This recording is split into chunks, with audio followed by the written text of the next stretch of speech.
Bonjour les belles dames, j'espère que vous êtes très bien. Là, la vidéo na biso lelo no la sabino komanga la sokola ka perruque nanga. Boyebi ke mikolo oto na taya moi, mikolo vraiment na profiter ko sokola ba perruque nanga ya col parce que non tia vraiment ba perruque ya col te so vous remarquer. Non c'est la mi ma perruque nanga ya sans col to ba perruque nanga oyo. Eza ya mikusi do ba 26 ba 27 pieces ya mikusi wana OK. Et là, la décidé que vraiment ki nazo vraiment nanga ko sokola ba perruque nanga parce que la kotia ba col na ba perruque na so ezokabi so ton mpona kosokola yango balebe dame ezalaka vraiment facilité. Et là eloko nasalaka nazwi mai na ngai ya kettle ya moto natia yango na bassin oyo bomoni nakozwa sikoyo savon oyo tosokolela basani nakotia yango na mai wana e nazwi baperike na ngai nakosokola toujours deux perike nazwi deux perike nako bomoni nazwi kaka kota balese pa koto bameshe ezali koto kaka balese oyo eza place bakole totiaka bakole na biso natia yango na mai e nakovandisa yango bongo mpona toloba ta 10 à 15 minutes.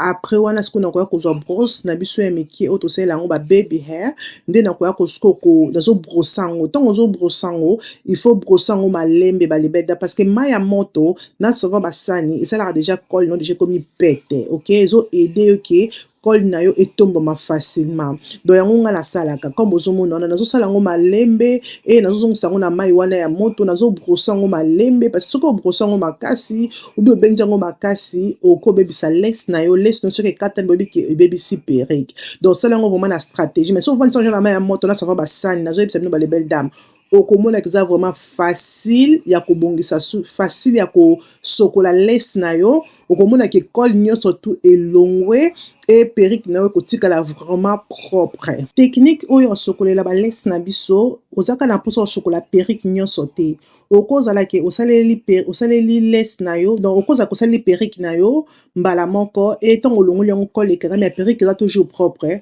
okosalaka système oyo nasali osokoli ka lese ya pamba mais osokoli perike te mais nga lokola perike na nga mpe ezalaki sali te yango na profite mbala moko to nasisi kosokola balese e nayeba moko kosokola perike mais soki ozaki na mposa ke osokola perike te perike no eza nango propre okosokolaka lese na yo e otandi perike na yo omonaki okorepete encore kosala orepete kotia lese na yo ekobima propre parce que eloko osalaka totie sous perike te parce que ezalaka lese ekomaka sali te na col oyo tosalelaka ok donc voilà après wana eloko nasalaka na kosokola perike na nga na shampoing comme bomoni après nakoya kotia yango conditioner to nakotia yango conditioner nakokesi kotia yango na micron balebele dame ezala perike na nga ya lisse ezala perike na nga ya curly natiaka yango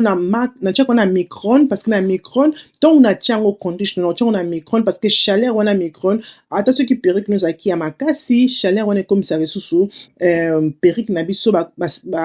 basuki ya perike na biso ekomaka lisse donc c'est comme ça ke ngai nasokolaka perike balebele dame donc voilà après kotia yango conditioner comme nalobi nakotia yango na micron e na micron naotia yango mpona 5 minutes e mona tiaka mpe mpona 10 minutes so namoni ke 5 minutes natie namoni pake eza pa chaleur eza pa moto te e nakokota yango encore mpona 5 minutes naotia yango peut-être mpona 10 minutes ok mais naotia yango na kati ya chasse wana bomoni naotia yango kaka bongo te fo okanga yango na kati ya chasse parce que chaleur wana yango mpe koede ke suki na yo ekoma pete ekoma lisse donc technique moko vraiment kitoko ntango omema suki na yo na salon suki eza eza propre et suki mpe eza présentable eza teke suki eza salite so mpe ndeni no nga alinga toujours kokende na suki nanga ntia na sokoli yango amona ndako e nake na salon kaka mpo batianga alinga teke nake na salon babende suki kosokola etu non na préféra comme ça nga mona biloko wana nasali suki nango naokende yango propre ozomema mpe solo kitoko donc voilà après wana quand bomoni na benzi suki nanga bomonake suki nanga mpe eza lisse donc pe perruque na nga eza ba HD perruque, eza perruque mpenza ya qualité vraiment bomona pa ke perruque na nga eza te kekangama non, même oyo ya lisse bozomona ezalaki vraiment lisse, même oyo ya curly bomona pe eza vraiment curly mais ekomi sikoyo pete. Donc voilà, après wana nakoti yango na micron comme nalobaki, na micron tia yango na chassis, kotia yango kaka bongo te, otia yango na chassis, otia yango pendant 5 minutes, après ntango ekostope otali chaleur ndenge eza, so omoni ke eza vraiment chaleur ya makasi te, nakolobaki ebakisi yango encore mpona 5 minutes, donc total osala lokola mpona 10 minutes.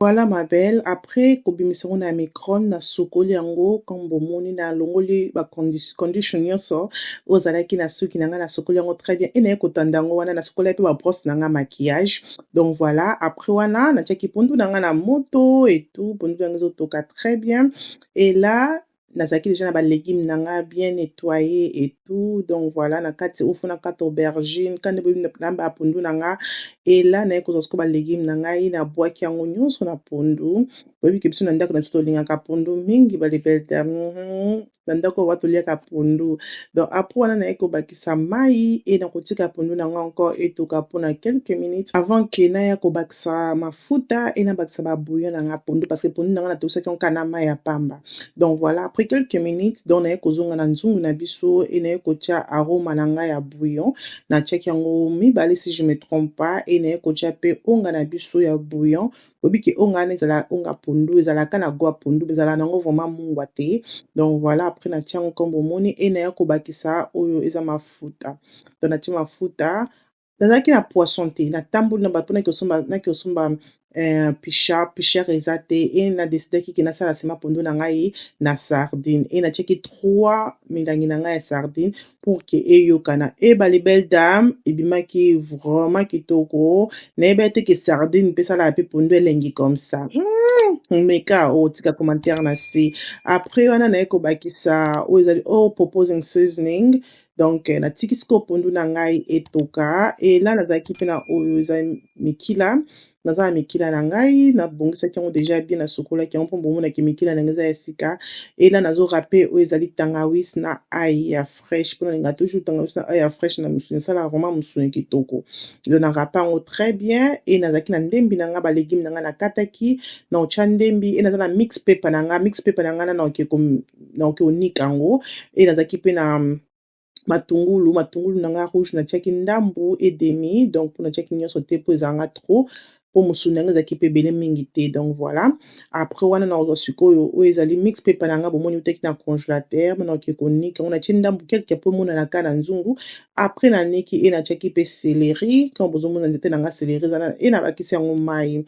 Nazalaki na tomate na nga naotia tomate, mais tomate nyonso te, totiaka tomate mwa ndambu, natie katikati ya tomate e namatisi yango na moto, natie mai ya moto mbala moko, e nabakisi persil, wana naotia sikoyo baepice na nga, natie mpe paprika, parce que natiaki biloko nyonso tu mbala moko, natie muscade, balibele dame natiaki biloko nyonso tu mbala moko, oto na kofinika nzungu na nga e natika yango etoka. Eloko na banda kosala eza kaka kobakisa kaka mai so ezaki musuni na nga elembi te, e natie white pepper, e natie mpe bafeuille comme bomoni, e naye kobakisa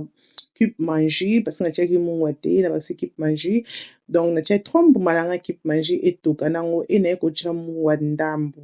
ndenge video ezolakisa biso. Comme nalobiki na video na nga awa na nzungu na nga nazalaki na biso kotelema te, donc natie mafuta e natiki yango etoka, donc ebalana esala bolingo na bango na kati kuna, ok.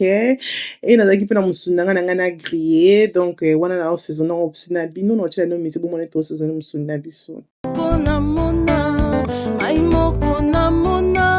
Makambo Yesu asalelanga, ai moko na yebi, ai moko na yebi, ai moko na yebi, makambo Yesu asalelanga.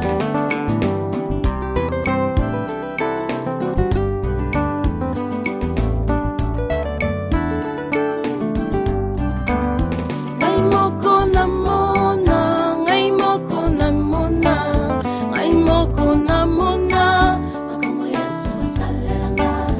Ai moko na yaba,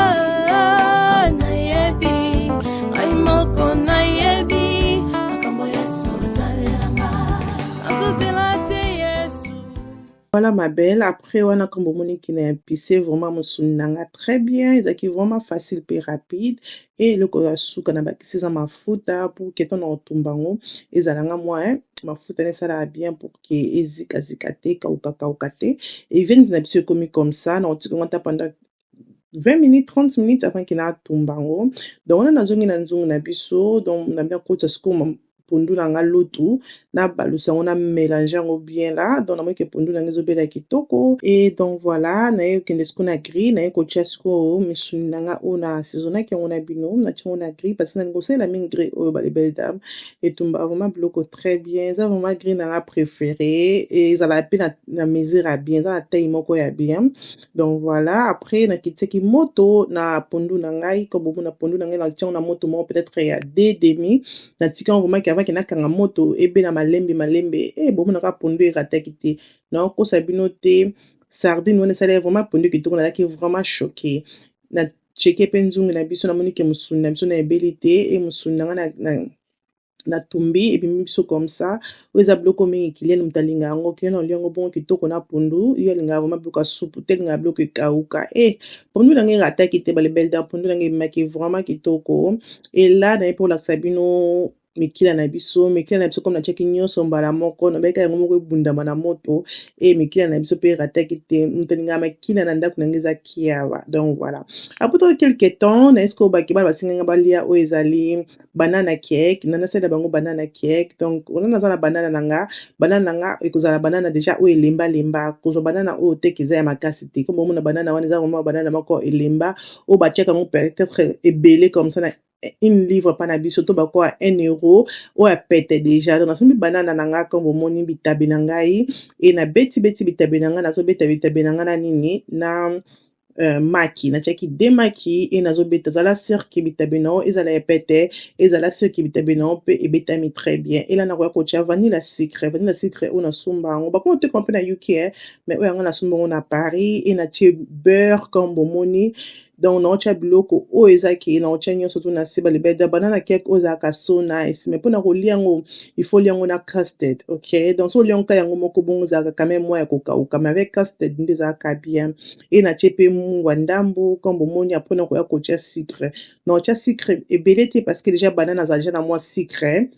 susu akomi lokola banana oyo akomi lokola ya kolemba makasi azalaka na mwa sucre ok natie sucre ndambo e nameki namoni ke c'est bon la naye sikoyo kobakisa miliki e na mélange yango très bien après nde sikoyo naye sikoyo kozwa sikoyo farine nakomi kobalola maboko elembi oyo wapi balebede fo kobalola yango mwa mbango parce que so obali yango malemba moko ekekanga bambuma oza na pusaki pati na ezala vraiment smooth donc lelo nakosala na kobalola yango mbango pati na biso oyo okoma biso comme ça comme bomoni esali vraiment mbuma te esali vraiment smooth comme omoni wana e nakozwa sani na nga nakopakola yango beurre mpona ke eede ke gateau na nga ekangama te gateau na nga epanzana te ebima mobimba donc pati na nga ezalaki ebele esali na nga ezalaki mokie d'habitude nasalaka vraiment pati ebele boye te parce que ntango ekokota kuna na grille ekomata ekotuta porte ya grille e ekosalaki ekozika mwa likolo parce que pati eleki ebele mais eni oyo balibali nazalaki na choix te comme nabiti binoke grille na nga oyo esalaka même bagateau e eza vraiment facile mpona nga mpona aza spécial na gateau te ok donc gateau na biso ebimaki biso comme ça comme nabiki ezalaki tellement monene e kifinuku wana ezalaki trop na gateau mais sunu te ezikaki na kati te lol balebele dame zala abonné ebe bisu bye